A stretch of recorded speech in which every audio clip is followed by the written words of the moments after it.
when it comes to the latest entry in the Wesley family Christmas franchise, you again get this line between Christmas movie appeal and giving you lighthearted drama, as it makes clear that each character is going through something or has been through something, yet because of the holidays, because of being able to come together with family, they're able to express a certain type of joy and thankfulness. And when it comes to a Wesley South African Christmas, if you love what you've seen thus far, you're going to enjoy this film. So to summarize the film, Todd's friend from college, Femba, I said that right, it's been a while.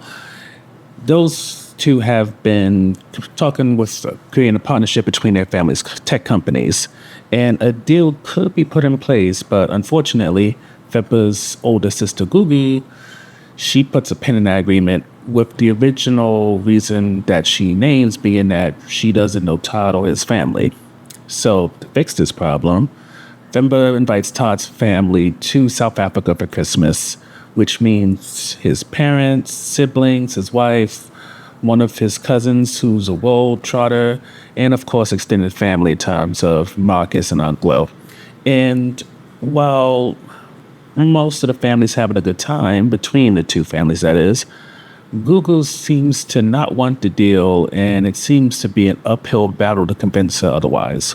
What is a little bit of a weird highlight is that a lot of characters who don't appear, you don't necessarily miss them.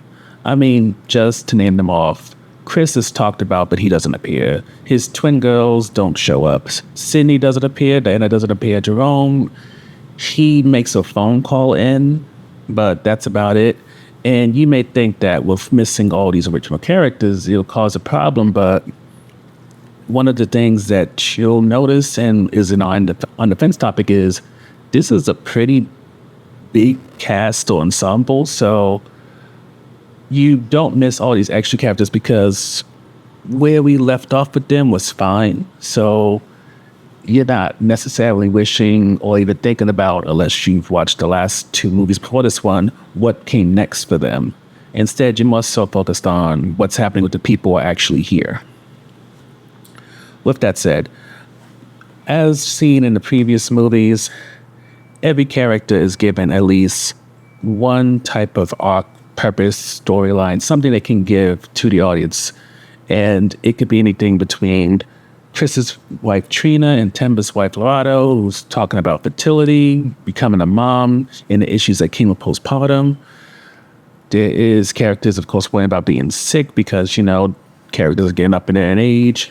And the list goes on, including Marcus looking into the possibility of maybe playing catch up in terms of what he hasn't been able to do for most of his life due to his own issues from whatever happened in the war. I think that was covered in the first movie. But the point of the matter is, everybody is given a specific focus. Everybody is given something to justify to being there. And while, again, as noted on the fence topic, it can sometimes seem that people in this movie might be spreading things a little bit too thin. At the same time, it's kind of a wonderful thing to see these people who are clearly privileged still have issues, still have things that money can't solve. And even in case of having this loving family that aids in some of their troubles, but it doesn't necessarily fix them. And when you add into the fact that none of the situations feel like holiday movie begins and ends because it's Christmas type stuff, it adds a layer of realness to the film that makes it so, yes, it can be sort of like a jump to shock moment when a movie franchise decides to go on vacation to another country. But I feel that with what is shown in a Wesley South African Christmas, it feels like another entry to what can be still a long-running franchise past what is now the third movie. With that said, though, as we've been kind of dancing around up until this point, when it comes to on the fence topic, this is a movie that definitely spreads itself thin. Yes, almost everybody has something going on, from Google, Brian, Sylvia, Todd's cousin, who's kind of all over the place, is trying to figure out what's next for herself. Google and Femba has a brother who's dealing with not being accepted because he's not part of family business, and it goes on and on and on. And At times, it is a little bit frustrating that with such a large cast, if you really latch onto a character or even feel like this actor is really giving something that's connected with you, they're not given the type of arc which allows them to really explore what they're going through and really show up and show out.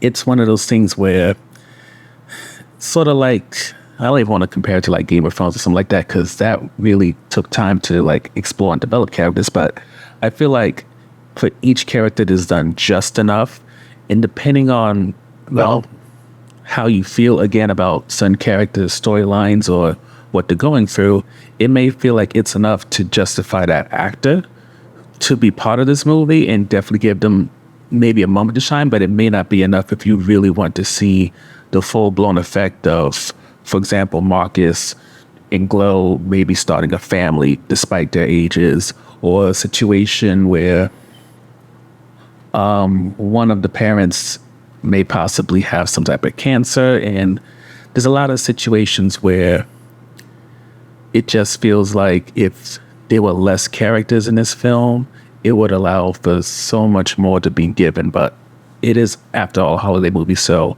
while there is a certain level of trauma, issues, and drama, it's kind of unrealistic to expect it to really go that deep, since most holiday movies try to keep it rather light, even if they do occasionally acknowledge, people have things going on that can't fully be masked because it's the holidays. With that said, overall, A Wesley South African Christmas holds the same tone and expectation that the franchise has rightfully earned. And while The Family Vacation, again, usually signals the beginning of the end for a franchise, I'd submit with the Wesley family, they could easily continue this formula for another movie or two. I just hope that since they were able to cut a notable number of characters from this movie, maybe do the same in the next one and allow us to get to know individuals a bit more, especially if this is going to be a nearly annual or at least biannual franchise.